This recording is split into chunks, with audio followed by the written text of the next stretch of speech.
Alright, well, let's get started. What I'd like to do today, which I wanted to do later in the year, but sheer prerogatives time didn't enable me to, was to give a talk about India and Pakistan, particularly in light of what took place in Mumbai, we call it Bombay, late November of last year. Because certainly, to the outside world, the attacks in Mumbai looked really brazen, and they looked really, really shocking. But when one scratches beneath the surface and looks a bit deeper, in fact, these were unsurprising. It was unsurprising that these attacks actually took place. What was surprising was the scale at which it took. And what was surprising was how brazen and audacious they actually were. To put it bluntly, in terms of Indian-Pakistani relations, on the Indian side, India had this coming for a long time, and India was in a fit of denial for probably about 15, 20 years as to some of the forces taking place not only indigenously within India, its own sort of domestic religious political landscape, but also its relations with Pakistan. India had this coming for a long time, and it was basically in denial. So it was shocking not only to India, but also to the outside world. One of the main effects of the attacks in Mumbai was that it basically caused a very deep degree of soul-searching in India, for a number of reasons. Firstly, India has never really had a sophisticated domestic intelligence gathering service, unlike Pakistan. It has no equivalent of the ISI that works both within and outside the country. India has historically been very resistant to the notion of having a domestic espionage service because there are still people within living memory who can remember the old British CIB, Criminal Investigation Bureau, that would go down very heavy-handedly in the 1930s and the 1940s. What the attacks in Mumbai did is it prompted a fury of legislative debate, whether India should have its own MI5, whether it should have its own FBI. And this was the first time this debate actually started to take place in India. So one of the byproducts of Mumbai and the attacks was basically that India now seems to be moving towards a more streamlined domestic intelligence service, which it never had before, which would basically put it on par with its neighbor Pakistan. Okay? The other reason this was shocking, secondly, was mainly because this attack took place in one of the ritziest, most upper-middle-class domains, you could basically call it, in India.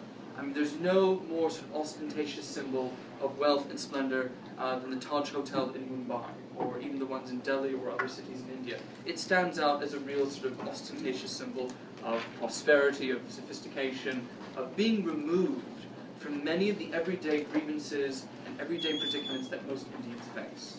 So this was also a very symbolically brazen attack, because it basically said that no place in India is safe from any perceived political, religious grievances. That was very, very clear, and that was very new before. Because all the attacks which had taken place in India, and India has experienced an increasing frequency of low-level domestic terrorist attacks, bombings in markets, bazaars, religious places such as Varanasi in North India, but these have been sort of off the radar to a degree. People notice them in the press and they sort of forget about them. And the people who have been affected by these have not been foreigners. They've not been really wealthy, upper-class, well-to-do Indians.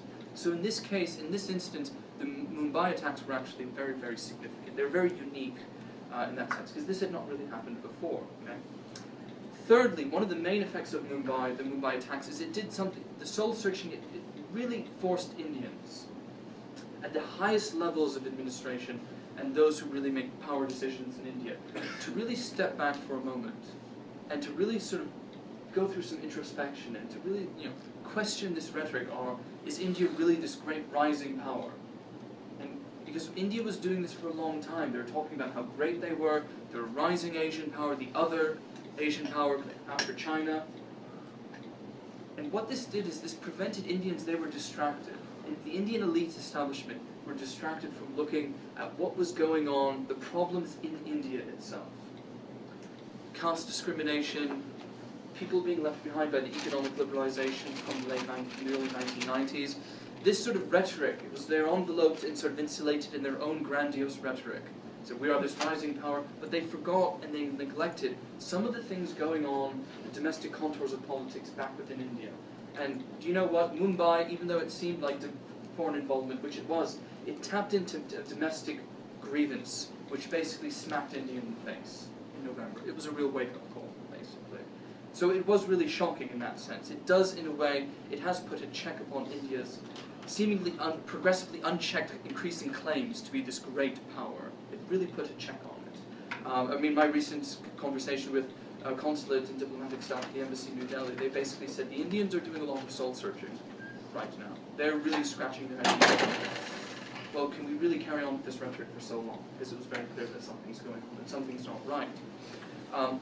So I wanted to give you firstly the significance of the Mumbai attacks. Okay, they're significant, but at the same time they're unsurprising if you scratch beneath the surface. Okay, what I'd like to do now is to talk in a more sort of regionalist perspective, because in a way we cannot talk about India without talking about Pakistan, and as I will argue later, you can't talk about India and Pakistan without talking about Afghanistan as well. Okay, very quickly an overview of Indo-Pakistani ties.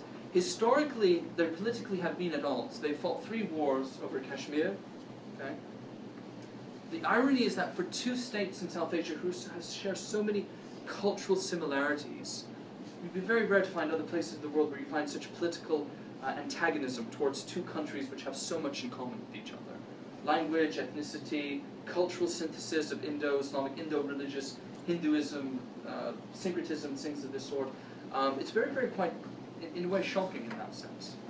The overview of Indo-Pakistani ties basically is both of them have ideologically been at loggerheads in terms of their raison d'etre. India was founded largely as a secular state, not in the French sense, but in terms of a secular state where all different realms of religion, all different religious traditions are basically kept hands-off. Okay?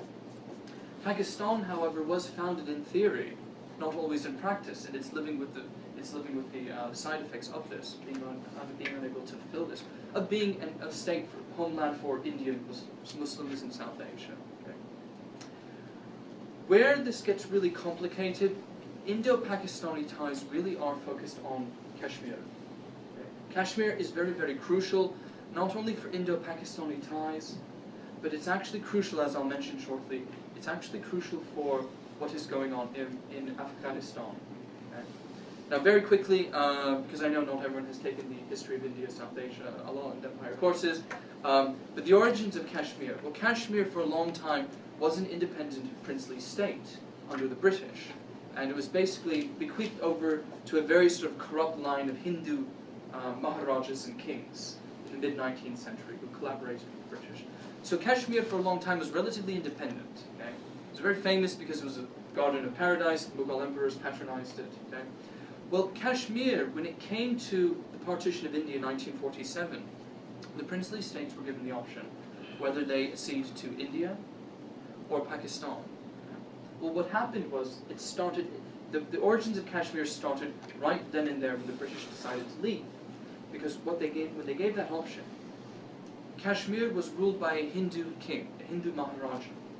But his subjects were overwhelmingly Muslim. Very tolerant, Sufi, mystical form of Islam. Okay? But what happened was that when the Maharaja of Kashmir, in late 1947, is deciding, when he seems to be wavering, Pakistan already is sending armed Pathan Pashtun tribesmen to basically persuade the king of Kashmir to see their point of view, and to join Pakistan. Well, the Maharaja of Kashmir at the time basically says, no, he's frightened, he says no. He decides to cede to India, and this is where the origins break out. Because it's an ideological loggerheads. India's argument has always been, Kashmir cannot be part of Pakistan just because it is a Muslim population. Whereas Pakistan will say, it has to be part of Pakistan because they are Muslim. Can you see? The ideological loggerheads will never, ever be overcome. I mean, it sounds really pessimistic, but that's the blunt truth to it. Those ideological loggerheads will never be reconciled. Because India would say, well, we have Muslims in West Bengal, we have Muslims in parts of sort of Hyderabad in South Central India. Would we just hand them over to you as well? Of course, India would say, no, of course we don't. Okay? But Pakistan uses Kashmir very significantly for a very important purpose. And this is tied up with the Mumbai terror attacks, and is tied up with Afghanistan. Because Pakistan has always had a very shaky foundation in terms of its Islamic credentials, taking up the Kashmir cause, by championing the cause of Kashmir, the Muslims in Kashmir, we must protect them, they must be part of Pakistan, we must assist them. Can you see what it does? It allows Pakistan to neglect and gloss over the problems it has back home domestically.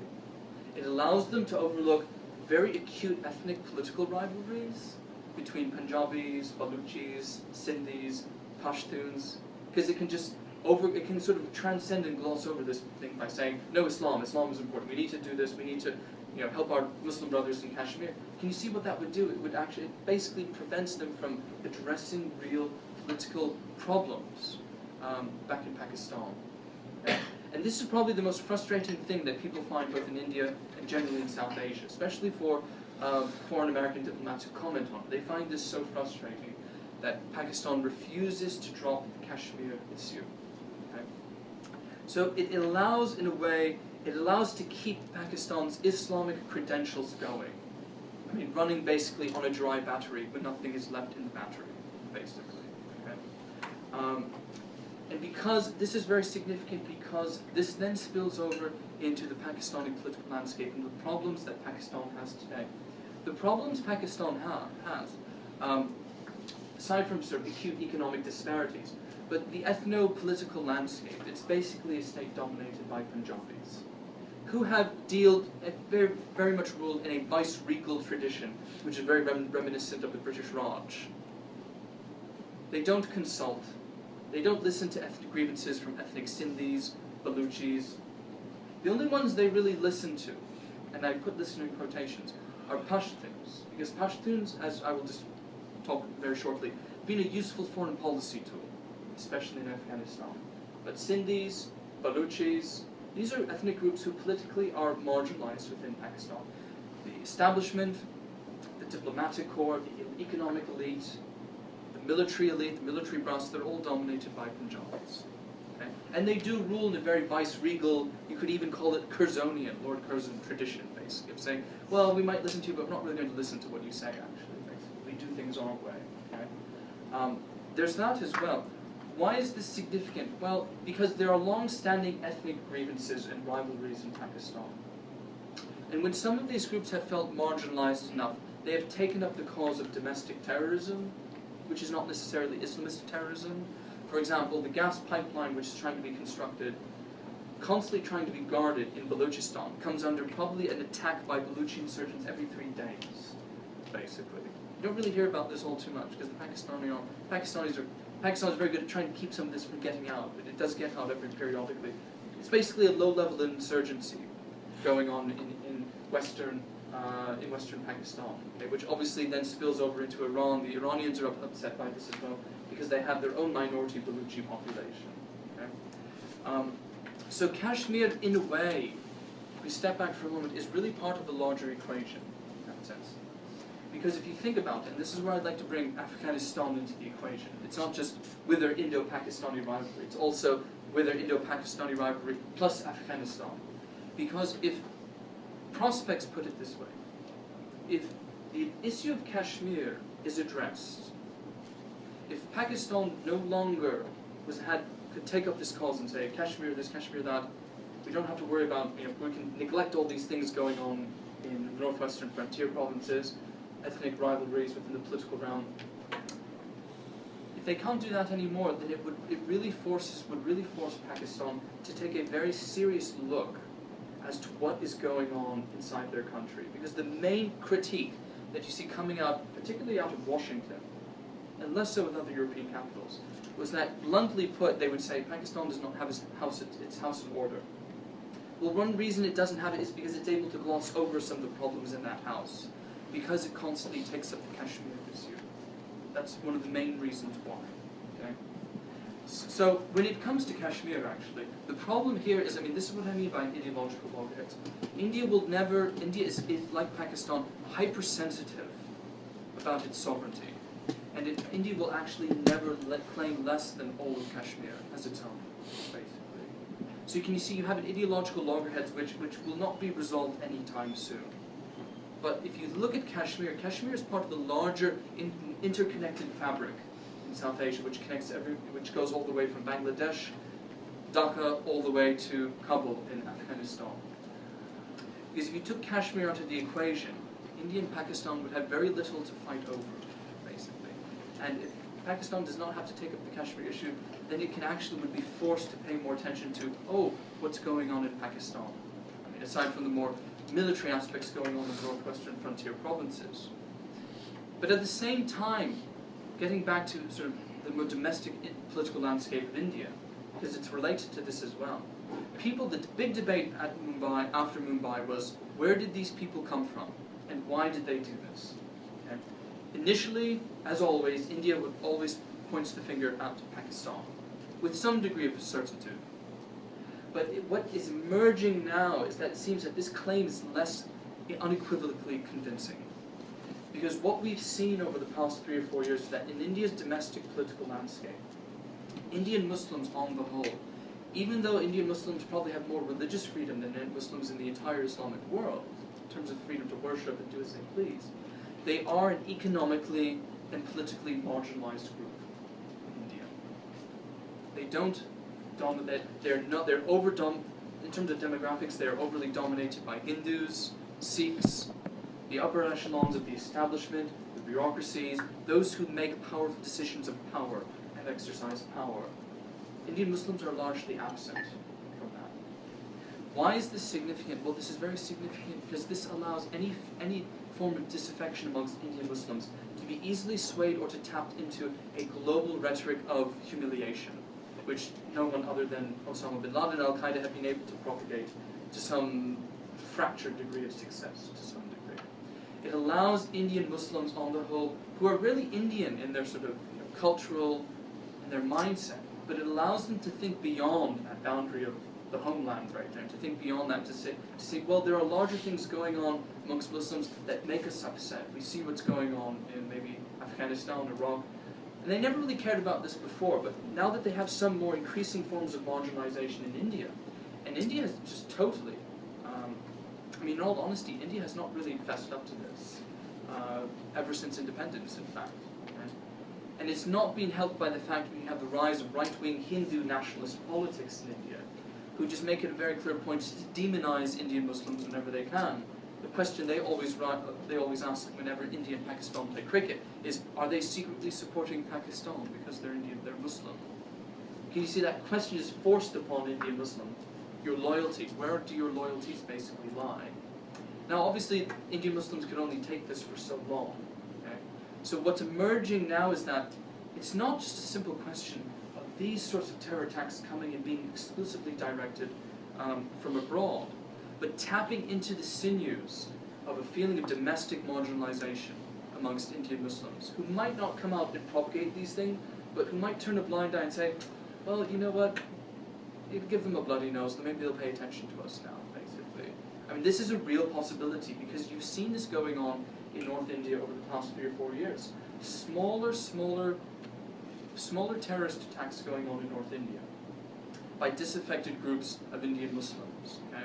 For example, in North India, I believe 2 years ago, there were actually about 18 smaller bombings in the state of Whther, and each one of these bombings was targeting an Indian barrister, lawyer, who was prosecuting a supposed Islamist Indian Muslim terrorist. And it was very clear that someone was attacking these lawyers and saying, no, you can't prosecute these people. Can you see what that would tell you? If you read beyond that, it tells you that there is some feeling of marginalization amongst Indian Muslims. Okay? And these are smaller bomb attacks that have increased, have largely increased with regular frequency over the past 3 or 4 years. But obviously they don't get as much attention as Mumbai did in November. Okay? So this is bound up with the Indo-Pakistani relationship, because this relationship, in a way, not only has Pakistan been glossing over its own domestic political issues, or you could say problems if you want, but India has been doing the same thing. It's been neglecting the marginalization of Indian Muslims, which have really continued and quickened the pace over the past 15 years with economic liberalization. The beneficiaries of economic liberalization were largely upper middle class, wealthy, well-to-do Hindu families. Hindus, Jains, and Sikhs. Indian Muslims largely were left out of this prosperity. Okay, so especially the past 15, 20 years, they've really been left out. Okay. Now, why is this significant? Well, a number of reasons. Firstly, South Asia. Obviously, you have 2 nuclear-armed rivals who've never signed the NPT, unlike their neighbor Iran, who actually has signed it. India and Pakistan, they just refused to sign it, basically. Even India, being very respectable, world's largest democracy, said, no, we're not going to sign it, basically. It's an infringement upon our sovereignty. Okay? Pakistan also refuses to sign it. Okay? Why it's also significant? Well, if you take South Asia as a whole, in terms of American foreign policy, the larger global issues facing the United States, well, South Asia is home to over half of the world's 1 billion Muslims, in terms of sheer demographics. If you take Afghanistan, Pakistan, India, Bangladesh, you're looking at over 500 million Muslims, more Muslims than in the Arab Middle East. The world's second largest Muslim population, last time I checked, was actually India, and their minority population. Last time I checked, just a bit more than Pakistan. Okay?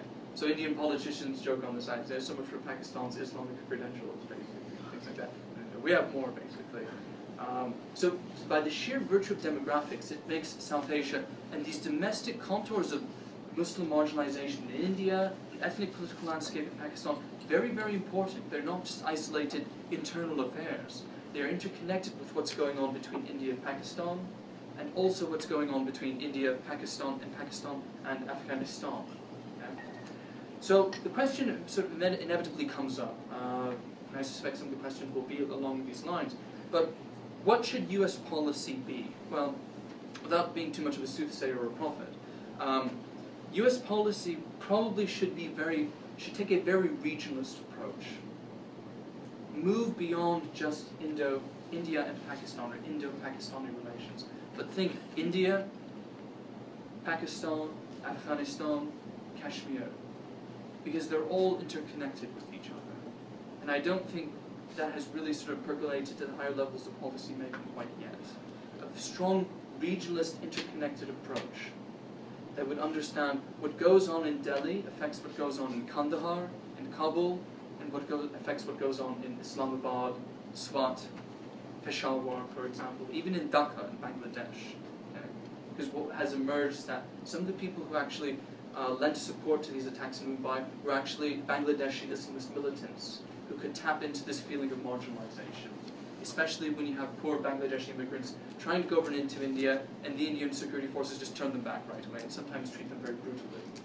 So it's all interconnected in that sense. Okay? The United States should also probably be, and I don't want to sound like dictating, but suggestions basically. The United States should be very sensitive in a way to the hypersensitivity of sovereignty that India and Pakistan have. Okay?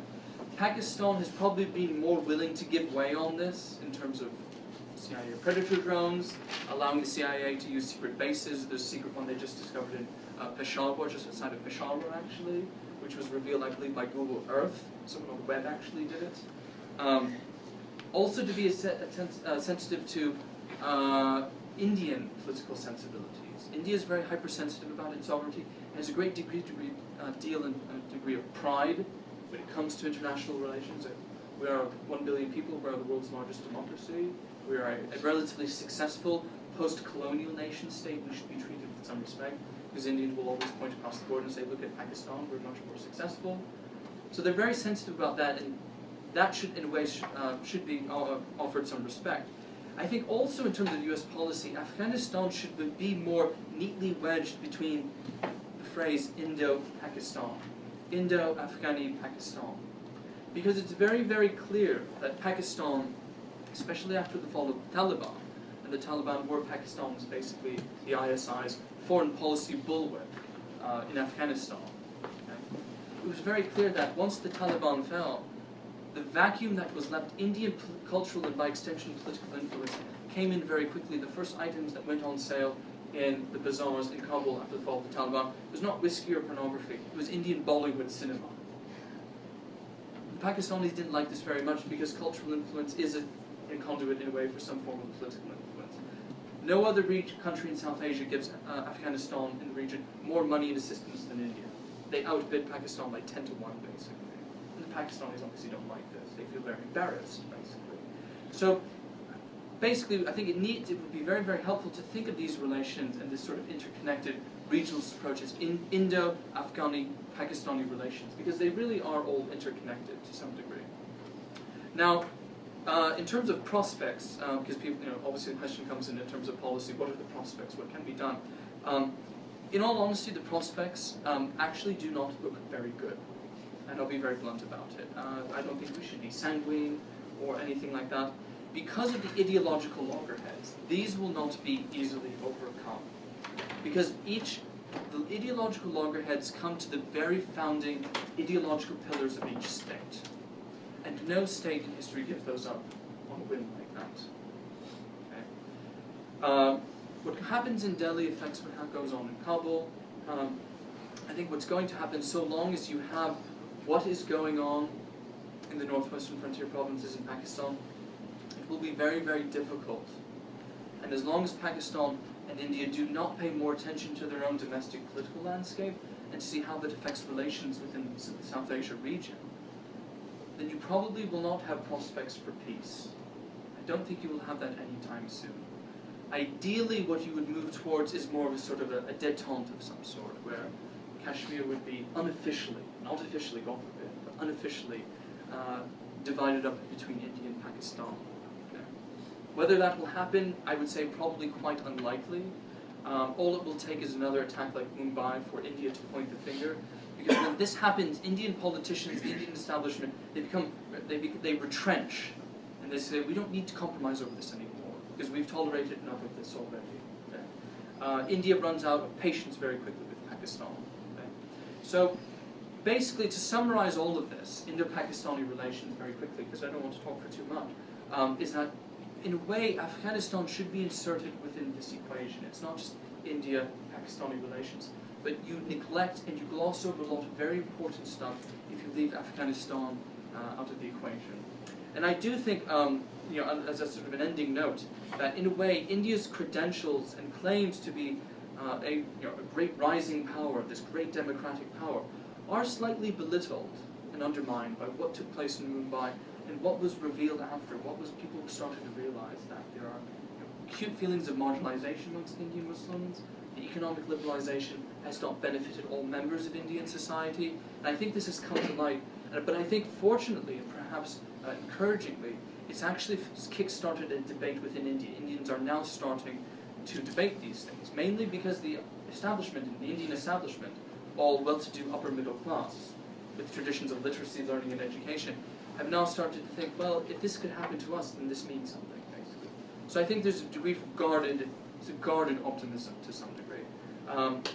I believe that's been about 30 minutes, so why don't we leave it there? There's a very brief, very long-winded overview, so why don't we leave it there? Yes? Question for you. Two questions. One is some kind of factual clarification. I thought about the Mumbai bombing this time. I thought the Pakistani government openly acknowledged it was the terrorists organized from within Pakistan, rather than, as you seem to suggest, that there was a group of people within the marginalized Indian Pakistani Muslim community. Am I right on that? Partially, yes. Because what happened basically was that this was obviously planned in Pakistan, but some of the logistical support they got, scouting, taking photographs, seeing when security guards go in, this was able to tap in. They were able to do some of this because they had some form of support in India by highly disaffected Muslims. They were able to tap into it. They didn't just show up unplanned. They were able to tap into something already there. Now, no Indian Muslim they weren't going around saying, okay, we're going to help these people because we're fed up with the Indian state. It was more like a passive, sort of complacent sort of assistance in that sense. And we also know, I think within the past week, that some of these assistance that was given was also assisted by Bangladeshi Islamist militants as well, who also fed into a feeling of marginalization as well. So in that sense, partially correct, yes. Follow-up question is, as you pointed out, that the key to the Indian-Pakistani relationship is Kashmir. This has been going on since 1947, and many wars were fought over that. If you look at this Kashmir, 1/8 of Kashmir area is controlled by the Chinese. Yes. And it's a really big chunk. It's essentially like an increase, very much like ante-Berlin U.S. In the West, and whoever got there first, they stopped your rule. What did the Pakistani and the Indian government say about that? I mean, because if you the issue really, I mean, every time the U.S. takes a stand closer to India, China gets nervous, and China would increase its aid to Pakistan, and then reversely, if China goes to Pakistan, China would take some step. So where does China fit into this? How did the two South Asia countries react to that? Sure. I mean, basically, India and Pakistan have, in theory, never officially acknowledged that the Chinese have parts of Kashmir. I mean, I spoke with someone in India in November, and I asked him about this. He actually said, I mean, that the Chinese just don't have it, even though they actually have it. He said, no, they don't have it. And they never officially recognize it. What happens, though, is that with Pakistan, even though in theory they say, okay, they acknowledge that China has part of it, but Pakistan won't really do anything about it. Because Pakistan, I think, unlike India, does not see itself as a rival to China. So India is a bit more sensitive, in a way, it's slightly more sensitive to it, in that sense. I think China fits into it, China fits into this in the sense that, you know, for India,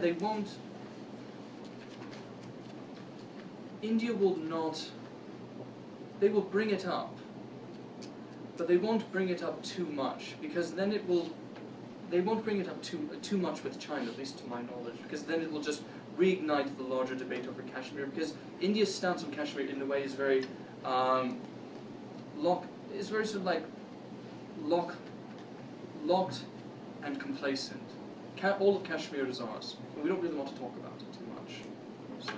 So I think China fits into it to a degree, but maybe not in the full way which you might be anticipating, I think. But then again, also at the same time, I'm not fully conversant, fully aware of all the dynamics between India and China when it comes to that part of Kashmir. I think most Indians still claim it, but most Indians have actually forgotten about it, basically. Because it was a humiliation for Jawaharlal Nehru in the 1960s, very much so. And no one likes to revisit in India really humiliating periods.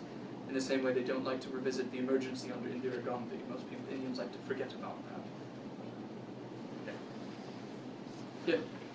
So how does the U.S. relationship with Pakistan affect relationships between Pakistan, Afghanistan, and India, specifically financial assistance given to Pakistan, and then in turn they're using a lot of that money to maybe prepare for a war against India rather than the insurgency that they're claiming to help assist? Yeah. Well, bluntly put, Washington has been furious, but in a sort of complacent ferocity to some degree, because it understands in a way that, you know, it's like $12 billion the United States has given Pakistan. Like 10 or 11 of that has gone straight to the military. So it's quite a sizable chunk. India is not particularly worried about this too much, for a few reasons. Firstly, because India has a relatively well-funded and much larger armed forces. But at the same time, India is also worried because it becomes very clear that when Pakistan military establishment, when they receive money from military assistance from Washington, honestly, the first thing, it's like a very Punjabi-centric attitude. It's like, oh, how can we use this to fight India on the plains of Kashmir? I'm sorry, the plains of Punjab, basically. How can we use this against India? So what you've seen, this carried on probably for about 6 or 7 years. And then there was some pressure from Washington who were basically trying to say, no, you can't take all this appropriation military hardware and just direct it and aim it towards Delhi. This is supposed to be directed towards the northwest, basically, because that's where you have your real problems. And this is again where Kashmir comes into the equation, because if you don't have that Kashmir issue, then Pakistan can no longer say, oh, okay, we get this and we point it at Delhi. No, why do we need to do this? There's no Kashmir problem, basically. But there has been a movement of late to try to get Pakistan to be more, less Indo-centric in its army attitude. And where you've seen this in particular is where the past 2 years the Pakistani army has undergone a major movement towards more counterinsurgency, which it was never prepared for before. They're as late as 2004, probably. Traditional military ethos in the Pakistani army was to prepare for conventional war against India, the plains of the Punjab. They never thought about counterinsurgencies in mountains, in caves, cross-border raids, Khyber Pass or anything like that. So it's been very grudgingly reluctant to do that. The only person who's really pushed that forward was the new Army Chief of Staff in Pakistan, Ashfaq Kiani. He was the one who really realized that this is a new direction it needs to go in. It's had mixed success in northwestern Pakistan so far, so who knows where it will actually go.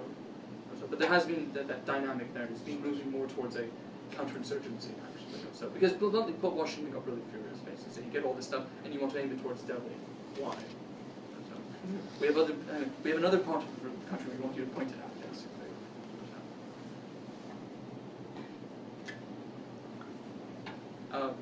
Why don't you choose one? Well, just Okay. Okay. how many, if any, Hindus live in Pakistan in terms of demography?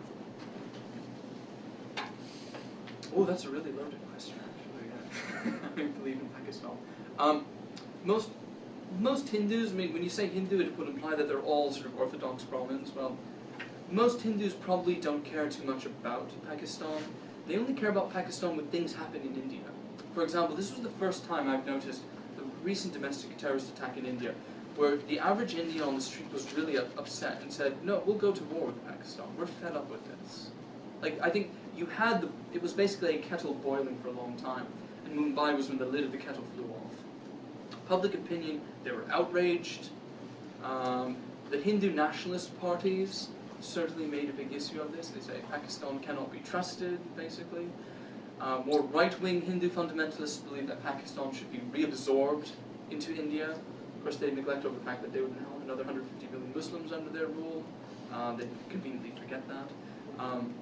Hindus, on the whole, accept Pakistan. It's only the more right-wing militant Hindu nationalist groups who, in a way, negate Pakistan's very existence to some degree. But most Indians, Hindus on the whole, accept Pakistan's existence. I think my question was how many Hindus, how many non-Muslims living inside Pakistan? Oh, how many live in Pakistan? Yeah. A very small number. Probably 3,000, I think. Most of them are in Karachi, sort of a commercial port city. That's about it, though. Yes? How should we understand this news about the Swat Valley in light of this framework you've laid out about some of the ethnic dynamics inside Pakistan? So, okay, well, the truce which has recently fledglingly being enforced in Swat right now could actually be seen through the prism of ethnic rivalry. Because, I mean, the Pakistani army is a Punjabi-dominated institution. Well, I mean, the Taliban and the insurgents in northwestern frontier provinces, now it's fought, I mean, they're largely Pashtuns. Okay? So for them, it's not, I mean, for them establishing their own form of Shariat law in Swat is as much a glorification of their version of Islam as it is a middle finger to the Punjabi-dominated Pakistani state. So, because they know, for example, that, I mean, Pashtuns, they know they can feed onto local sensibilities in Swat. People who are just fed up with the fighting, and if they offer them, okay, we'll give you Sharia law, we always have justice, because, for all intents and purposes, a good part of the Pakistani bureaucracy and civil judiciary, civil administration is notoriously corrupt. So they do offer some degree of hope in that sense, even though it can be a very ruthless form of enforcing hope and justice in that sense. can I turn Yes. the questions Yes. a little bit? So Yes. I guess maybe one view might be that this is very discouraging because it shows the state sort of submitting to, acknowledging the inevitable. But on the other hand, maybe it's a wrestling with these social fractures that you described. Maybe they're actually killing it with it by acknowledging it, and this is sort of a step. It's constructive. Do you see the SWAT business as more discouraging or more constructive? I would acknowledging yeah. some of the tensions so that you can. I would say it's actually a bit of both. It's disturbing on the surface when you just look at it. Oh, they made a deal with them, basically. But I think in practice, though, it's the realpolitik of Pakistani politics, is because Pakistanis, on the whole, are fed up because they have an image that this is not their war. They have an image that this is the United States war. They're just doing America's bidding. And so it makes some segments of Pakistani public opinion more likely to say, hey, why don't we at least talk with them? Whereas it would be very clear that the U.S. position is, no, you don't talk to these people, basically, okay?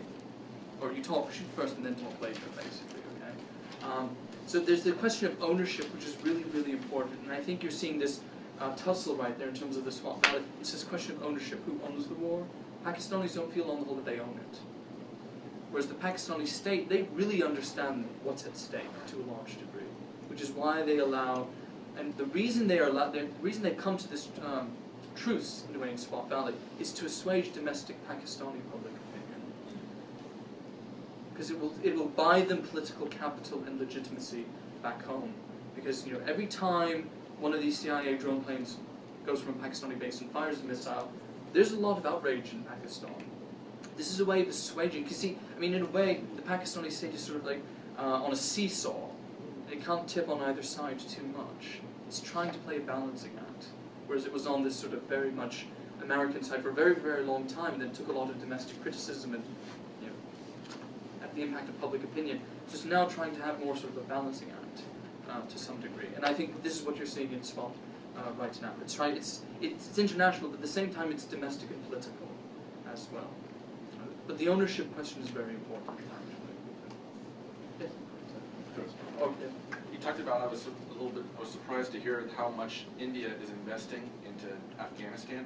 You said about 5 times as much as Pakistan does, something on that order. Is that overt, or I can't imagine that publicly that Afghanistan wants a close alliance with India because of the religious differences. But obviously it's in India's interest to have a stable, peaceful Afghanistan. So I understand why they invest. Is it overt? Is it? It sometimes can be very overt, in fact, and it has actually very little to do with religion. Very little to do with religious identity. Kabul has traditionally seen, at least since 1979, the anti-Soviet German invasion, they've seen India as friendlier than Pakistan, because basically Pakistan bluntly put metal in the country, propped it up as his own buffer state through the Taliban and the ISI.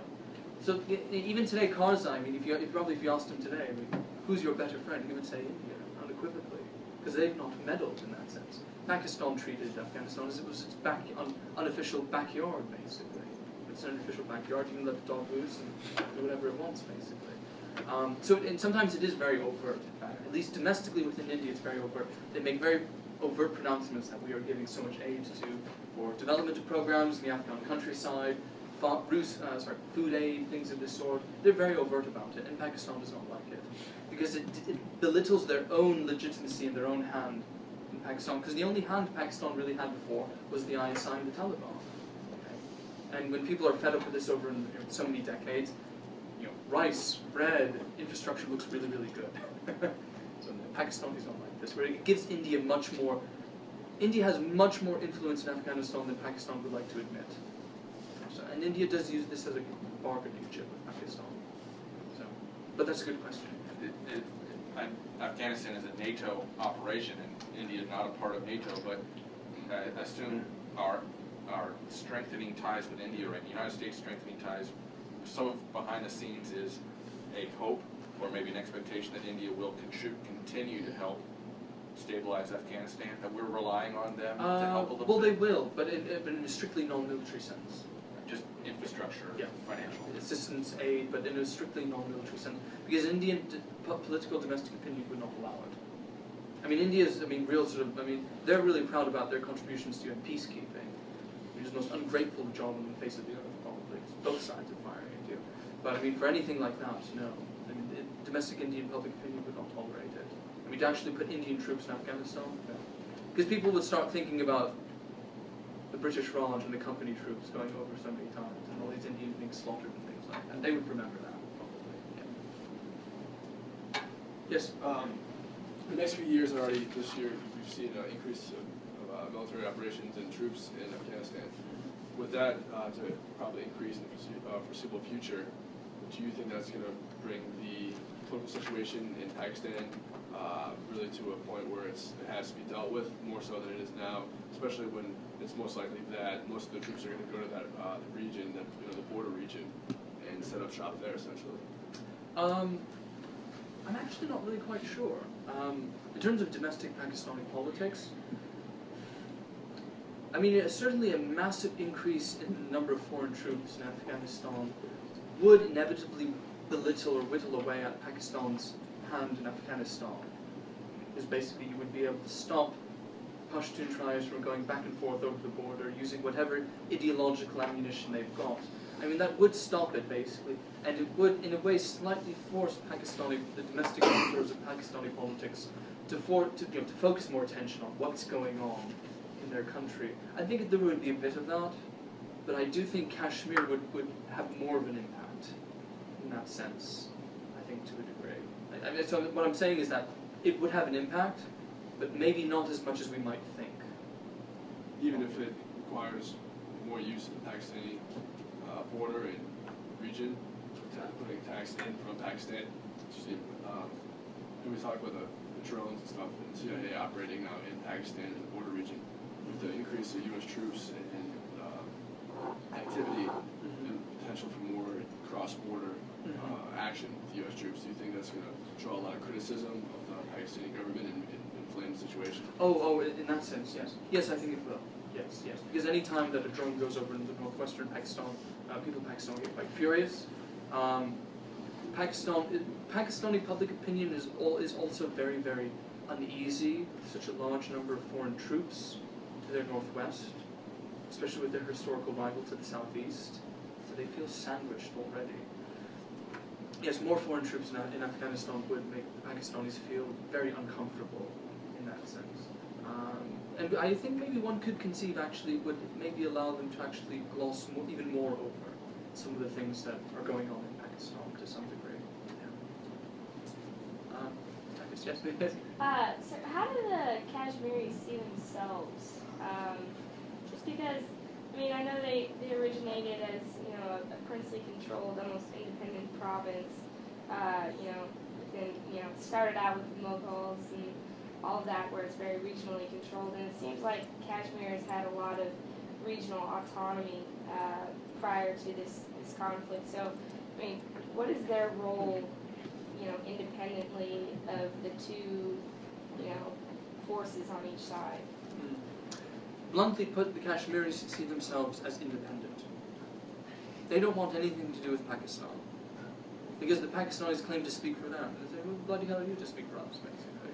The Indians, India's democratic credentials actually are belittled by the quasi-military autocracy it runs in Kashmir.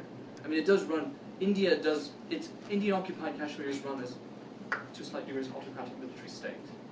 The human rights abuses that go on in Kashmir with the Indian army, no one likes to talk about them too much. Some of it can be pretty nasty. Okay? But then again, it's a different situation.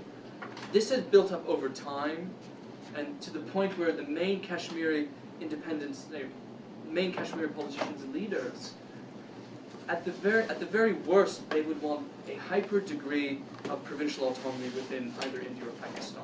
But if you ask most Kashmiris, even if you ask Kashmiris in India today, they would say Azad Kashmir, free Kashmir, basically. But can you see who would not allow that? Neither India or Pakistan would allow this, basically. So Kashmiris are in a really tough situation. They would like to be independent, but it just would not happen because of big power politics in South Asia.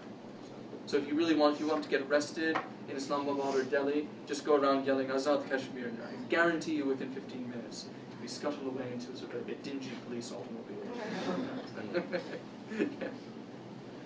You talked about the Americans pursuing a regional policy, which makes good sense. And you also talked about the many internal and domestic problems that the three separate states have. Is there a way of achieving some reform of their domestic problems by a policy that transcends their frontiers by focusing on the social and economic sides of things? In other words, instead of sending more troops, if we send more engineers or agricultural experts? I think in the case of Pakistan in particular, I think if you spend, honestly put, development is a form of ammunition in that sense. I think particularly in Pakistan, because they feel no ownership, they feel helpless over what's going on, this war. If you gave Pakistanis things that it could really use to gloss over or heal some of these domestic political scars, infrastructure, modern schools, not allow madrasas to basically proliferate like wildfire, modern forms of education, infrastructure development, the sheer workings of the economy. Pakistan is basically dependent upon the IMF to some degree right now. These things of this sort, if you can do that, then it gives Pakistanis, in a way, at a looser level, it might sound esoteric, but a real degree of pride. They don't feel as if they're helpless or that they don't own this war, I think. Of course, money will go to the military for very obvious realpolitik reasons. But I think you can do the proportion could probably be changed to some degree, I think. I think it would go down very, very well, in fact. But are there ways of creating transnational networks? I mean, what we talked, for instance, about how Milan has much more in common with much of Austria, Germany, and France than it has with most of Italy. Yes. Can you begin to create infrastructures? I think you could try, but I don't think they would be very successful. Because if you tried to undertake some of these programs in India, India would be too proud. They say, we don't need this. They say, I'm sorry, we're India. We're a democracy. We're a strong country. We don't need to go begging hand and foot to you people. But Pakistan will be more likely to say, okay, we take some of it. Okay? Afghanistan, that's not a question as well, obviously. So I think the sheer realities of big power politics maybe would not allow for a transnational program of that sort to be implemented. I think it would have to be in a way, if anything would be transnational, it would be in Afghani-Pakistani. I think India would have to be left out of that larger pie right there. Because bluntly put, the Indians are too proud to take handouts. If you create the kind of situation that needs them to think, we need the transnational. Well, if the Indians can participate, yes, you can integrate them and say, no, you can actually contribute to this program and increase your influence in Afghanistan. Okay? Maybe not so much Pakistan, it wouldn't go down well domestically, but of course the Indians would sign up for it. I think they're talking about this, actually, the USAID program, the embassy in Delhi, actually, that this has been going around, trying to get the Indians on board to something like this. Yes? What are some of the reasons that Muslims left India to go to Pakistan when there was a split? What are some of the reasons that Muslims didn't leave and stayed in India? This is the question I expected at the end of term, actually, at the very end of the course, actually. Why many Muslims left? Well, a lot of Muslims left in British India at the time for Pakistan because they just didn't feel safe because of this steady accumulation of communal violence between Hindus and Muslims after the 1920s, when politics became mass popular politics, and by extension very inherently divisive in that sense. And also a lot of Muslims left India because a lot of them were threatened by the rise of Hindu nationalist politics in the 1940s, which, even though it wasn't implicitly had very little room for Muslims, basically saying that India's a Hindu country and its partition should get out, basically. A lot of Muslims stayed behind, actually, because they were more attached to the notion of their homeland or their provincial identity rather than a larger Islamic identity. So you had people who left, but you also had people who stayed. But unfortunately for India's Muslims, all of India's Muslims' political elite, those who are bureaucrats, professionals, soldiers, civil servants, they all left for Pakistan. So they were actually left leaderless after 1947, which has not helped the marginalization of Indian Muslims to a large degree. Because how can you be a prominent minority community and stand up for yourself if you don't have leaders to do it for you? It's very difficult. Yes? What implications does the adoption of Sharia law in the Swat region of Pakistan pose to relations with the U.S. and now India? Is the U.S. moving away from recognizing Pakistan because these scars are becoming more and more prominent every day? I suspect actually it won't affect all that much, because I don't think it will affect all that much in terms of U.S.-Pakistani relations. The U.S. in public will say we don't like this. Okay? If you're cutting a deal on the surface with these really nasty people who behead people and sort of don't go according to Islamic law anyway, because they leave corpses out in the open air for more than 24 hours as a deterrent. Do what we tell you, basically. But in private, I think probably American officials are okay with it for the time being, because they probably know that it will break down at some point anyway. And that things will then resume to a more counterinsurgency offensive as you have seen so far. I think it's working under the understanding that it will break down eventually, and probably very soon. And I suspect it will. Probably. We have time for the last question. We got one more. You mentioned briefly just the marginalization and the pipelines that were being attacked, and then the support groups in Iran. Does Iran in any way affect what's going on in this region? Not particularly. I mean, it has influence amongst Baluchis in western Pakistan, but Iran's been really more preoccupied since 2003, exercising influence in the other direction, or so. And also, Iran, when it comes to South Asia, the only way Iran really got involved is actually we just learned over the past few days that when it came to ousting the Taliban in Afghanistan, Iran actually gave the US explicit support. The Iranian generals met their American counterparts, gave them military blueprints, said these are the targets, and they were banging on the table saying, no, you should strike here, really, basically. And they took it to CENTCOM, and they utilized that intelligence. So they were very, very happy to see the campaign in Afghanistan to get rid of the Taliban. Aside from political, but also for ideological reasons, they hated the Taliban. They're radical Sunnis anyway. So. But in terms of now, not so much anymore. I see, because India and Iran and Pakistan have relatively good relations, and Iran and India have very good relations. So there's no sort of backstabbing behind closed doors or anything like that yet. What I really meant was the last two questions. So the last one I'll ask you. Oh, right. So, you see this cycle in Pakistan politics of elected corrupted officials and military dictators. So now it seems to me in the last several months we have a kind of renewal sense of hope because we haven't heard anything about the current leadership as being excessively corrupt, brutal style, or excessively brutal, strong, and militaristic as Musharraf. Any truth to that? Well, I think if anything, the civilian government now had no choice but to not be corrupt, because Zardari was the most corrupt and notoriously corrupt people in South Asia on the whole. His corruption was so well known that people laughed. For example, I think he was known as such a slime ball in a way. Actually, even today, when he met Sarah Palin, he said, "Oh, can I hug you?" He would never say that in South Asian culture, generally speaking. So he was always understood and recognized as a slime ball, as a corrupt slime ball, which I think put pressure on him when he got into power.